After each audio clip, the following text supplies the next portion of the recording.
ఆంధ్రప్రదేశ్‌లో ఎప్పుడెప్పుడా అని ఎదురు చూస్తున్నా. ఆంధ్రప్రదేశ్‌లో మంచి ఇప్పుడెప్పుడని ఎదురు చూస్తున్న స్థానిక సంస్థల ఎన్నికలకు సంబంధించి చంద్రబాబు గారు కీలక ప్రకటన అయితే జారీ చేశారు. సో, మనం చూసుకుంటే స్థానిక ఎన్నికల కోసం పార్టీ శ్రేణులు సిద్ధం కావాలని తెదేపా అధినేత చంద్రబాబు ఆదేశించారు. ఏ ఎన్నికలైనా గెలిపే ప్రధానమని స్పష్టం చేశారు. గెలిపే ధ్యేయంగా నేతలు, కార్యకర్తలు పనిచేయాలి. ప్రజా సమస్యలు పరిష్కారం చేస్తూ ముందుకు సాగాలన్నారు.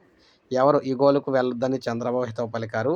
సో, మొత్తంగా చూసుకుంటే ఇప్పుడు ప్రెజెంట్ చాలా రోజుల నుంచి స్థానిక సంస్థలకు సంబంధించి పంచాయతీలు కావచ్చు, అదేవిధంగా జిల్లా పరిషత్తులు కావచ్చు, అదేవిధంగా మున్సిపల్‌కి సంబంధించి కావచ్చు, కార్పొరేషన్‌లు కావచ్చు, వీటన్నిటికి సంబంధించి టైం అయితే అయిపోయిందనమాట.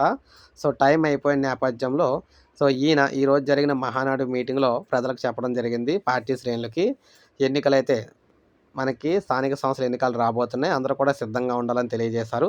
సో, దీన్ని బట్టి ఆంధ్రప్రదేశ్‌లో మనకి సో, స్థానిక సంస్థల ఎన్నికలకు సంబంధించి తొందరలోనే రాబోతున్నాయన్నమాట. ప్రజలందరూ కూడా గమనించాలి. సో, ఏ క్షణంలోనే దీనికి సంబంధించిన నోటిఫికేషన్ అయితే వచ్చే అవకాశాలు అయితే ఉన్నాయని తెలియజేస్తున్నారు. సో, ఇది మనకి తాజా సమాచారం. ఒక లైక్ చేయండి, సబ్స్క్రైబ్ చేసుకోండి. మన ఛానల్ సబ్స్క్రైబ్ చేసుకొని ఫాలో అవుతారు.